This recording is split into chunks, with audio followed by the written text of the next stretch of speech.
खनिज निकासी वाहनों के रजिस्ट्रेशन में बड़ा झोल, बाहुबल और दफ्तर के गठजोड़ पर उठे सवाल। खनिज निकासी के वाहनों के रजिस्ट्रेशन में बड़ा झोल। रामनगर, उत्तराखंड राज्य जहां नियमों को ही धर्म माना जाता है और मुख्यमंत्री पुष्कर सिंह धामी राज्य को राम राज्य की दिशा में ले जाने के लिए लगातार प्रयासरत है। शासन प्रशासन भी नियमों के पालन को लेकर सख्त रुख अपनाने के निर्देश देता नजर आ रहा है, लेकिन जमीनी हकीकत कहीं न कहीं इन दावों पर सवाल खड़े कर रही है। रामनगर की कोसी नदी को खनिज निकासी का बड़ा केंद्र माना जाता है। यहाँ खनिज निकासी के लिए कई पॉइंट बनाए गए हैं, जिनमें कटिया पुल क्षेत्र सबसे प्रमुख माना जाता है। इस इलाके से हर साल सैकड़ों वाहनों के जरिए खनिज निकासी की जाती है, जिनका रजिस्ट्रेशन उत्तराखंड वन विकास निगम द्वारा किया जाता है।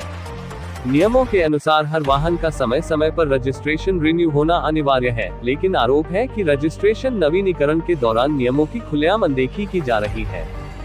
सूत्रों के अनुसार कई ऐसे वाहन भी रिन्यू कर दिए जाते हैं जो मानकों पर खरे नहीं उतरते। सवाल यह उठता है कि यह लापरवाही वन विकास निगम में बैठे जिम्मेदार कर्मचारियों की है या फिर इसके पीछे किसी प्रकार का बाहुबल और अंदरूनी खेल काम कर रहा है। चर्चा है कि कुछ प्रभावशाली लोगों और दफ्तर के गठजोड़ के चलते नियमों को ताक पर रखकर रजिस्ट्रेशन रिन्यू किए जा रहे हैं। मामला संज्ञान में आने के बाद तराई पश्चिम वन प्रभाग के डीएफओ प्रकाश चंद्र आर्य ने कड़े शब्दों में चेतावनी दी है। उन्होंने स्पष्ट किया है कि संयुक्त टीम बनाकर ऐसे सभी वाहनों के खिलाफ सख्त कार्रवाई की जाएगी जो नियमों के अनुरूप नहीं पाए जाएंगे। ऐसे वाहनों का रजिस्ट्रेशन तत्काल प्रभाव से निरस्त किया जाएगा। बताया जा रहा है कि उच्च अधिकारियों के निर्देश पर जल्द ही व्यापक चेकिंग अभियान चलाया जाएगा। हालांकि चेकिंग के दौरान अक्सर वही वाहन पकड़े जाते हैं जिन पर राजस्व बकाया होता है, लेकिन सबसे बड़ा सवाल यह है कि नियमों की अनदेखी कर रजिस्ट्रेशन रिन्यू करने वाले सरकारी कर्मचारियों पर क्या कार्रवाई होगी।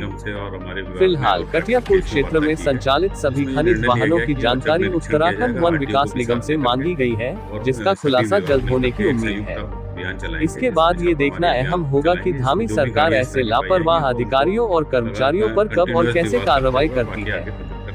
इस तरह की सूचना प्राप्त हो रही है कि बहुत सारी गाड़ियां जो निकासी गेटों पर चल रही हैं, खनन के कार्य में लगी हुई हैं, उनमें कई गाड़ियों की फिटनेस नहीं है या कई गाड़ियां बिना नंबर के आ रही हैं या RFID लेकर के नहीं आ रही है। तो इसके बारे में जो रेवेन्यू से और निगम से और हमारे विभाग ने और बैठ करके इसमें वार्ता की है और इसमें ये निर्णय लिया गया कि औचक निरीक्षण किया जाएगा, RTO को भी साथ लेकर के, और सभी विभाग मिलकर के एक संयुक्त अभियान चलाएंगे जिसमें छापामारी अभियान चलाएंगे। इसमें जो भी गाड़ियां इस तरह की पाई जाएंगी तो उनको कंटिन्यूअस डिवार करते हुए बाकी आगे अग्रसर करते हैं।